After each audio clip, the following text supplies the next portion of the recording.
Hi, welcome to this short video where I'm just going to talk to you about rental guarantee insurance. So first of all, what is it? Well, if you've got your property let out and the tenant doesn't pay you, this insurance kicks in to pay you the rent that they are not paying you. Okay, now I'll start with a principle. I have a general principle, which is I don't like insurance. I want you to understand that. I don't like insurance per se because the bottom line is you spend more paying out for insurance than you claim back, okay, as an average. That's what happens. Otherwise, the insurance companies wouldn't be in business and they wouldn't be making the billions of pounds of profits that they make. So that's my general principle. But my subclause to that principle is, having said that, there are certain areas that I want to insure myself. So what are they?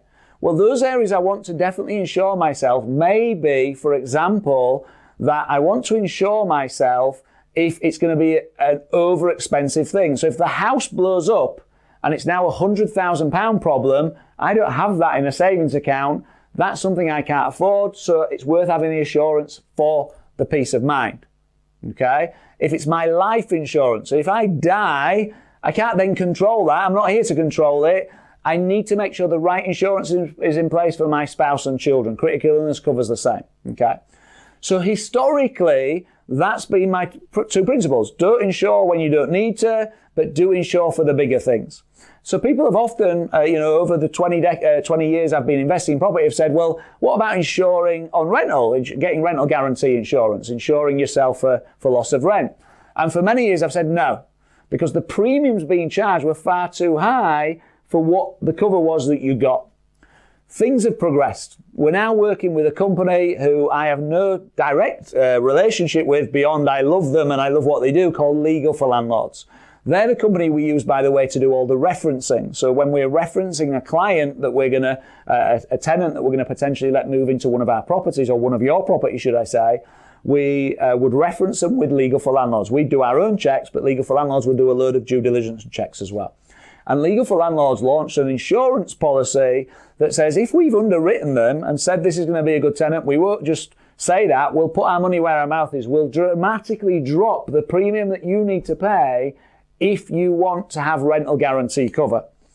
So they'll drop that dramatically. And here's where I am with it. Because they've dramatically dropped it, you now look at the cost of that insurance. Now, if you have got 20 properties, they should look after each other. If one of your properties become empty, you've got another 19 tenanted, they should look after each other.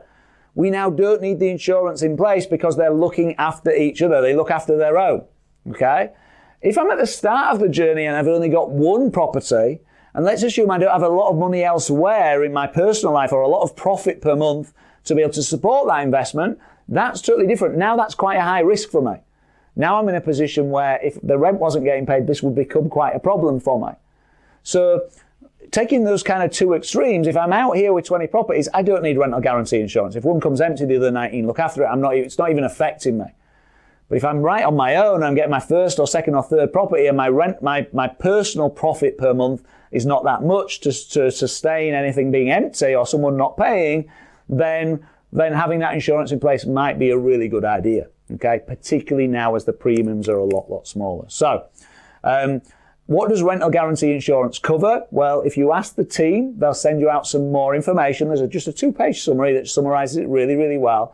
But in basic principle, the idea is if you take cover out, when I get a new tenant, by the way, if I only had 2 or 3 properties or one, and I get a new tenant, that's when you take the insurance. If they've been in there for 4 years already and always paying, why keep insuring? They might still not pay, but the risk's a lot lower, so why still keep paying the same price? But if it's their first year, I'd probably take a year's worth of cover. So I've got a year's worth of cover in place, protection in my mind, I know where I am. That might cost you £15 to £20 a month, it depends on your cover and your policy. But you know, by paying that away, if they even miss a tenner, £10 top up, or they miss a small piece of a payment, that you will get paid that money, and then the insurance company will try and get the money back from the tenant, but that's their problem, not your problem. You've got paid your money. Your money is in there in the bank.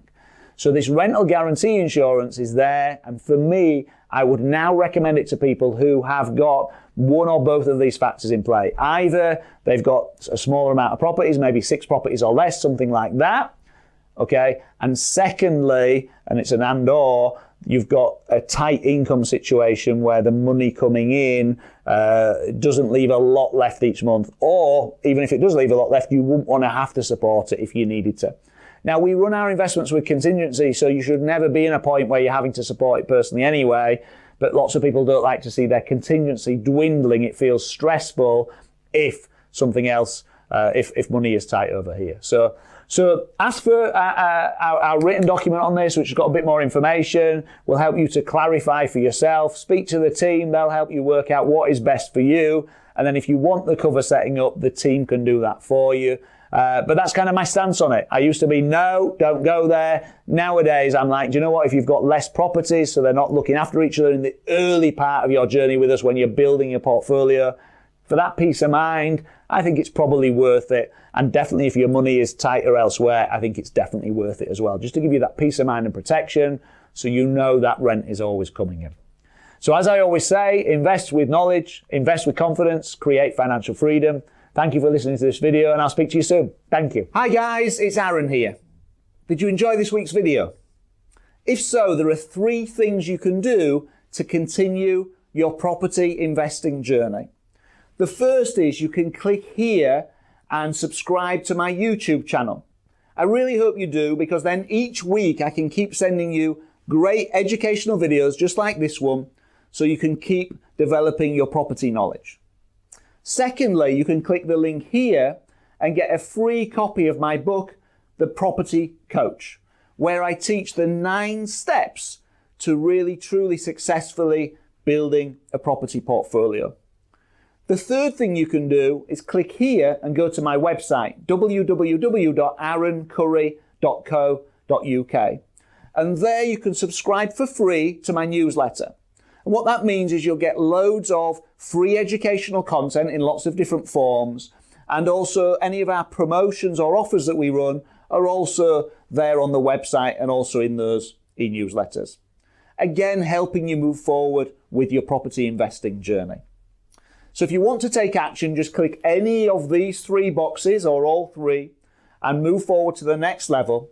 And in the meantime, invest with knowledge, invest with confidence, create financial freedom. Thank you.